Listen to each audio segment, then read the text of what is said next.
Our next question is from Adam in Moses Lake, who sent in an email question. Adam asks, as a senator, what will you do to stop any dam removal on the Columbia and Snake Rivers? He goes on to write, this question is important to Eastern Washington as jobs rely on the low-cost hydropower and the shipping lanes they provide. Senator Murray? This is a very important question for Eastern Washington, and one I have faced many times, because our river system is extremely important to the economy of this region and to our entire state. We need to make sure that our farmers can ship their wheat to markets overseas. We need to make sure that the barges that can go up and down that river, we need to make sure that the fish get passage through the Columbia River out to the oceans. We need to make sure that those people who rely on the hydropower system have that securely in place. I have been very consistent in saying that we are not going to remove the dams in Eastern Washington. We have to make sure that this region works for everyone. Does mean we have to work hard to make sure that fish do have passage. We need to make sure that our farmers have irrigation. We need to make sure that everybody comes together to solve the tough problems in the future. But I can tell you, as someone whose dad grew up in the Tri-Cities, I know the importance of the Columbia River. Mr. Rossi, you have a minute 30. I actually flew over when they had the Save the Dams rally. I was on that bridge that night, that very cold night, because we had a number of elected officials in the city of Seattle that thought it'd be a good idea to breach the dams. And it clearly would have been the worst thing you could have done for Eastern Washington, but also for the state of Washington. Hydroelectric power is quite a blessing. It's a blessing for the state. It's a low cost. It's a low cost of power, and it's a renewable energy. As long as as far as I know, it's going to keep on raining. As long as it keeps on raining, we're going to have more power, and that's the good news. We have to make sure that we protect these dams. These dams are just vital to our economy. It's vital to Eastern Washington, but it's also vital to the entire state of Washington. So I've already been there in this battle, and I was a Western Washington state senator at the time when I flew over here to stand on that bridge, and I'm here with you today too. Senator Murray, 30 seconds to rebut. Well, there is more to this issue than just talking about dam removal. There is the issue of making sure that we have the resources in place to fix the locks and dams and to work with the communities up and down the river to make sure that we maintain those. Again, Mr. Rossi wants to give away a huge tax increase, and we're not going to have the resources to do that if he gets his way. Mr. Rossi, 30 seconds. Well, I've already covered the dam issue. I might as well talk about the tax increase. As Senator Murray is talking about, she's talking about giving us the biggest tax increase in American history because she decided to vote to adjourn before they reauthorize the 2001-2003 tax cuts. With the one she's talking about for the rich, she's playing class warfare. We're talking about small business owners that would take money and invest it in their business to hire people. That's how we're going to get out of this problem we have with unemployment, is we have to help small businesses be successful. And unfortunately, Senator Murray doesn't understand that. All right, our next question now to Jim Camden once again, and Mr. Rossi, that'll be yours. Last month in Tacoma, a federal judge ordered the reinstatement of Major Margie Witt, a Spokane nurse, back into her Air Force Reserve unit at McCord Air Force Base after she was discharged under Don't Ask, Don't Tell. Judge Layton said Witt's being a lesbian wasn't disruptive to her air evacuation unit. Her discharge was. If what's being called the Witt standard is going to be applied across the military will have to show that an individual soldier discharge is better for the unit, that specific unit, than the military, the entire military branch. Should Congress repeal Don't Ask, Don't Tell, or let it stand even in the face of the Witt standard and a separate federal court ruling that says Don't Ask, Don't Tell is unconstitutional? Well, up till now, it appears to have been working, but there's going to be a report that's going to come out. I want to see what the report says. I want to see what the commanders, but also the military men and women, what they have to say about this. What is it going to mean to the military? How's it going to work? And I'm going to listen. I'm going to listen to what they have to say. I'm going to listen to what this report has to say and thoroughly investigate this before you make a decision. The way I look at this thing, my 3 R's of public service: is it reasonable, rational, responsible? Is it a reasonable thing to do? Is it a rational thing to do? Is it a responsible thing to do? that's the lens I'm going to look through when I make this decision as a U.S. Senator.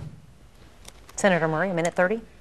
I am not only going to completely respect Major Whip, but to tell you that I am a sponsor of the repeal of Don't Ask, Don't Tell. I talk to so many men and women who are veterans who've come home from Iraq and Afghanistan, who have served their country honorably. I talk to men and women who are on the ground, and they know that everyone who wants to give back to this country by serving in the military ought to be able to do it.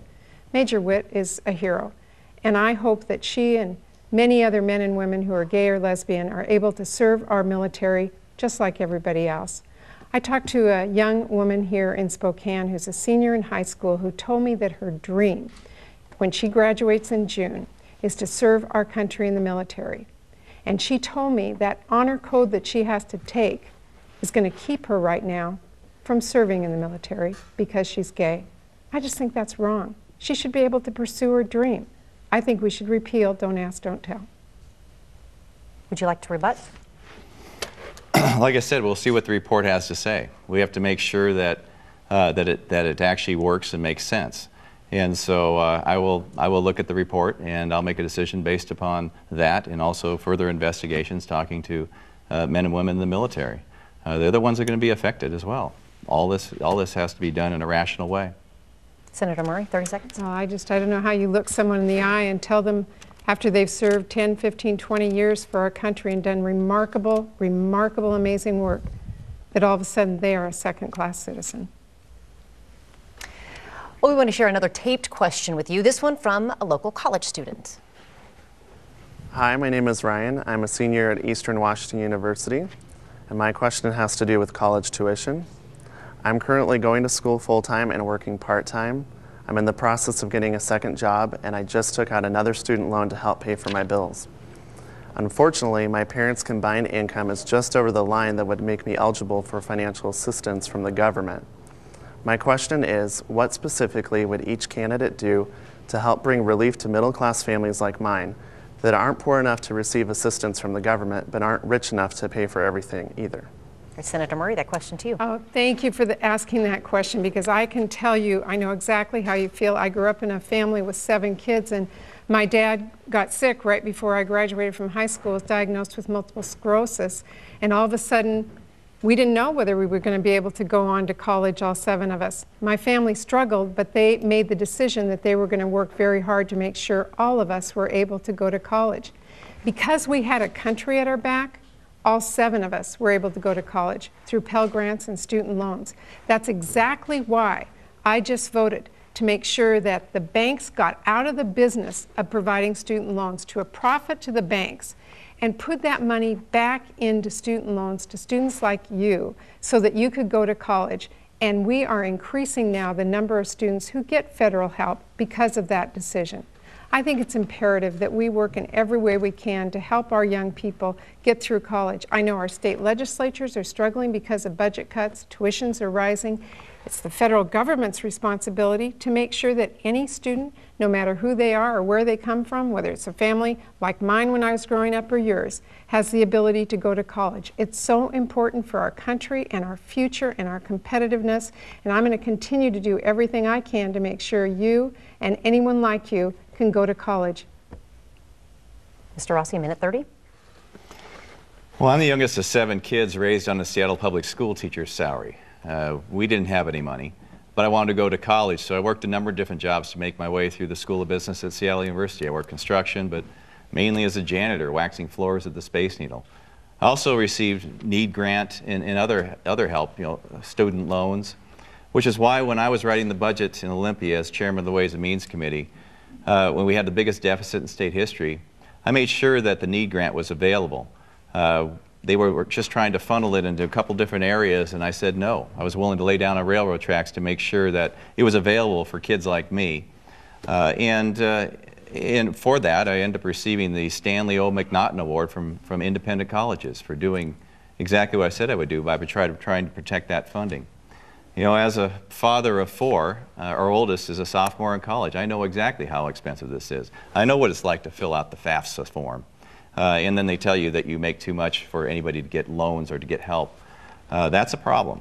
And we need to make sure that there are loans available. We need to make sure that for children who can't afford it, that their need grants are available, because the education is really going to be the key to their future. It certainly helped me, and I'm well aware of that. Senator Murray, you have 30 seconds for rebuttal. Well, what I didn't hear in that answer is whether or not Mr. Rossi would agree with me that we should not be giving the banks the responsibility to do student loans to a profit to all of them, or to make sure that those loans go directly to students. I've consistently voted that that money goes directly to students, so more students are served and our banks don't get a profit. Mr. Rossi? Yeah, the part of the takeover of government has been part of the student loans, and now you have to go to government. I mean, having many banks and many other options for you to go to makes more sense.